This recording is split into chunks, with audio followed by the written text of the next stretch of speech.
You can still remember what a tomato tasted like. A real one. Sliced thick on a plate, a little salt on top, the juice running off the board before you could get it in. You ate it like fruit because that's what it was. Now picture the one in your hand at the store. Flawless, deep red, perfectly round, not a bruise on it. And you already know before you even bite it that it's going to taste like nothing. That's not your memory playing tricks on you. The tomato you remember was real. It existed, and it was bred out of your grocery store, quietly, while you stood in that same aisle year after year, and nobody ever told you it was happening. So here's the question this whole story turns on. How do you take the flavor out of a tomato and still leave it looking perfect? It didn't rot, it didn't fade. That flawless red you're holding is the reason it tastes like nothing. The look and the letdown are the same thing. Hold on to that because it's the answer hiding in plain sight, and it takes the rest of this story to see it. And the answer starts a long way from any kitchen. It starts on a truck. Before we get into it, one thing. The last time we talked about the food this country used to have, so many of you wrote in afterward about the tomatoes you grew up with, the taste you've spent years trying to find again and couldn't. That's the reason this one exists. Here's what struck me reading those.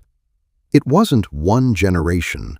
It was a grandmother who grew them, a father who half remembers them, and grandkids who have never once tasted the thing being described to them. 3 generations standing in the same family, and the tomato got quietly subtracted somewhere in the middle, so that the youngest ones don't even know what they're missing. You weren't remembering wrong, and you weren't the only one. So let's actually find out what happened to it. Go back far enough, and the American tomato was a local thing. It didn't travel, and it couldn't. You grew it, or your neighbor grew it, or it came from a farm close enough that it could be picked ripe and eaten within a day or two. And a ripe tomato is a specific thing. Cut one of the old varieties open, and the inside is dense and dark, the chambers full, the seeds suspended in a thick jelly. It bleeds when you slice it, and the smell comes up off the cutting board on its own. Because that tomato had spent its whole life on the vine and in the sun, doing the slow work a tomato does when nobody rushes it. Because flavor in a tomato is not one thing. It's sugar and acid, and underneath those, dozens of faint aromatic compounds the plant only builds in the last stretch of ripening, the part that happens while the fruit is still attached, still fed by the leaves. Pull it early, and that work never finishes. The tomato can still turn red later, but red is not the same as ripe. Nobody had to explain that distinction back then, because nobody was buying a tomato in February that had been grown 2,000 miles away. That was the tomato. And everything that came next was a series of choices that traded it away, one piece at a time. The first choice wasn't about flavor at all. It was about distance. This is where it turns. Americans wanted tomatoes all year, not just in August, not just from the garden. In January, in a store, in Michigan, in Maine. And a fresh tomato in January has to come from somewhere warm. For most of the country, most of the year, that somewhere is Florida. But that creates a problem that has nothing to do with taste and everything to do with the trip. A truly ripe tomato, the dense, bleeding kind, cannot survive being shipped. It bruises if you look at it wrong. Stack it, load it, drive it 1,000 miles, and what comes off the truck is a box of split skins and rot. Ripe is delicate, and delicate doesn't travel. So the industry faced a choice about your tomato. And one Florida grower said the quiet part out loud in plain English. He told a reporter he doesn't get paid 1 cent for flavor. He gets paid by the pound. That's the whole engine in a single sentence. Nobody was paying for taste. They were paying for weight that arrives intact. The journalist who collected that quote, Barry Estabrook, spent a whole book, Tomatoland, documenting an industry that had reorganized itself entirely around the journey instead of the fruit. Florida ships more than 1 billion pounds of tomatoes a year this way, most of the country's fresh supply through the entire cold half of the year. And almost none of it is built to taste like anything. So that is what got built. And the first thing they built was a way to pick the tomato before it was ever ripe. Your supermarket tomato gets to you by being picked green. Not pink, not blushing, solid, hard green. At that stage, it's a tough little ball, firm enough to take the handling, the loading, the long ride. It can practically take a fall onto the highway and keep going. But a green tomato is also, obviously, green. And nobody buys a green tomato. So before it reaches you, it goes into a room and gets gassed. The gas is ethylene. It's the same signal a tomato naturally gives off when it ripens on the vine. So spraying it into a sealed room full of hard green tomatoes triggers them to turn red. The skin shifts to that familiar deep color. The industry has a polite word for this. They call it degreening. The tomatoes go in green and come out the color of ripe. At the peak of the season, something like 6 out of every 7 tomatoes shipped out of Florida have been picked green and gassed red. And here is the part that tells you this was never an accident. Food scientists worked out as far back as the 1920s that a tomato ripened by gas would never taste like one ripened on the vine. That knowledge is a century old. The color can be switched on in a room. The flavor cannot. Whatever sugar and aroma the tomato had when it went into that room is all it will ever have. The gas only changes the skin, so that explains a lot. It explains why the tomato in your hand looks ripe and tastes hollow. It was reddened, not ripened. But it doesn't explain everything. Because even if you let one of these modern tomatoes ripen all the way on the vine, in the sun, the way the old ones did, it still wouldn't taste like the one you remember. The gassing isn't the whole crime. Something happened to the plant itself. The strangest part of this whole story, because it's the part that proves the flavor never actually died. There is a scientist in Florida named Harry Klee who figured out how to put the taste back. He bred it back into a real, living tomato. And for years, the only way you could get one, the only way, was to mail his lab a $10 donation and grow the thing yourself in your own backyard. The best-tasting tomato in America, and it wasn't for sale. You had to send a check to a university and become a gardener to taste it. Hold that image, because we are going to come back to why no store would carry it. First, you need to see what he was putting back. It comes down to a single gene. Walk through a field of old tomato varieties, and you'll see something the breeders hated. The fruit ripens unevenly. The bottom goes red, while the top, up near the stem, stays stubbornly green and hard. They called it the green shoulder. To a backyard gardener, it means nothing. You wait or you cut around it.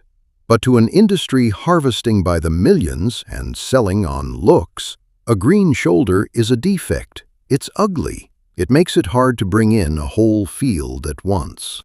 So breeders went looking for tomatoes that didn't do that. Ones that ripened all over, evenly, the same uniform red, top to bottom. They found that trait, and they bred it into nearly every commercial variety on the market.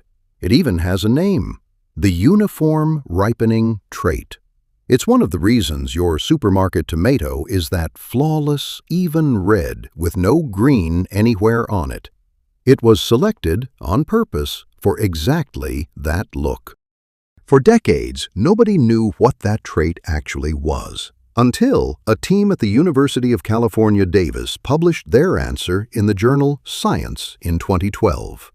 Ann Powell and her colleagues found that the uniform ripening trait is a mutation, and that mutation switches off a single gene. The gene is called GLK2. GLK2 is the gene that tells the tomato to build its own sugar factory. It builds the tiny green engines inside the fruit that run photosynthesis, the ones that let the unripe tomato make its own sugar and store it up, so that when it finally ripens, there's sweetness there to taste. That green shoulder the breeders hated so much? That was the fruit doing exactly that work, loading itself with sugar. When breeders selected away the green shoulder, they switched off GLK2. And when they switched off GLK2, they switched off the factory. The skin still turns red because the red pigment develops on its own as the fruit ages, which is exactly why the thing looks vivid and ripe. But the sugar never builds inside, which means the single trait that makes a tomato look uniformly, beautifully red is the exact same trait that strips out its ability to make flavor. The beauty and the blandness are not two problems. They are one gene. You cannot have the flawless, even red and the sweetness because the thing that delivers the look is the thing that destroyed the taste. That's the answer to the question from the very beginning. The flawless red is the reason it tastes like nothing. They are the same change. And the industry chose it knowingly, generation after generation of tomato. Which leaves one thing left to measure. How much did that trade actually cost? For a long time, supermarket tomatoes taste worse was just something people said, a complaint, a feeling, your word against a perfect-looking red bowl. Then Harry Klee, the same scientist with the $10 tomato, decided to actually measure it. He and his team, in a study published in Science in 2017, did the work nobody had done. They took 398 different kinds of tomato, modern commercial ones, old heirlooms, and wild varieties, and sequenced them. Then they brought in panels of real people to taste them and rate them, and matched what people loved against the actual chemistry inside each fruit. And they found it in black and white. There are 13 flavor compounds, 13 specific chemicals that give a tomato its taste and smell that come in significantly lower in modern commercial tomatoes than in the older varieties. Not gone entirely, bred down, diluted, faded out over about half a century of selecting for everything except flavor. The USDA built its fresh tomato grades around color, firmness, smoothness, and freedom from defects, the traits that matter for shipping and shelf. Flavor was never in the specification. So the memory was right. The tomato you remember genuinely had something in it that the one in your hand does not. And now you can put a number on it. 13 pieces of flavor quietly subtracted from your food, while the fruit got redder and rounder and tougher and easier to ship. That's the cost. And it isn't a feeling anymore. It's a documented subtraction. Now back to that $10 tomato, because the ending is the part that should bother you. Klee's team didn't stop at proving the loss. Once they knew which compounds were missing and which genes built them, they bred them back in, using ordinary crossbreeding, crossing the best-tasting old heirlooms with hardy modern lines to capture both at once. And they released them. One is called Garden Gem, about the size you'd pop in your mouth. The other, Garden Treasure, a half-pound beefsteak. In Klee's own taste panels, they rated as good as or better than the heirloom parents they came from, at several times the yield. He called Garden Gem statistically superior to any commercial tomato he had ever tested. So why did you have to mail a university $10 to taste the best tomato in America? Why wasn't it on a shelf? Because the big seed companies wouldn't touch it. Not because it tasted worse, because its yield, while far higher than an heirloom's, still wasn't high enough for large-scale commercial growers to bother with. The exact same math that bred the flavor out in the first place, pounds per acre over everything else, is still the math that keeps the better tomato off your grocery shelf today. The fix exists. The system that made the problem just won't plant it. But notice what that whole thing contains. You can only put back what was taken. And to put it back, somebody first had to stand up and say it out loud. That the flavor didn't vanish on its own. That it was bred out on purpose in exchange for shelf life and a flawless red skin. And that the people making those choices knew the cost a century before the gene even had a name. So go back to the plate. The tomato sliced thick, salt on top, the juice running off the board. That tomato was real, and you weren't wrong to miss it. It carried 13 things your store tomato doesn't, and a sugar factory the modern fruit has had switched off inside it. The difference between that plate and the perfect red ball in your hand isn't time, it isn't your imagination, it's a decision. A long chain of them, every one written down, every one chosen. That's what we do here. We open the file on something America lost, and we find out who closed it. The tomato wasn't a mystery. It was a trade, and now you know exactly what got traded and what it cost.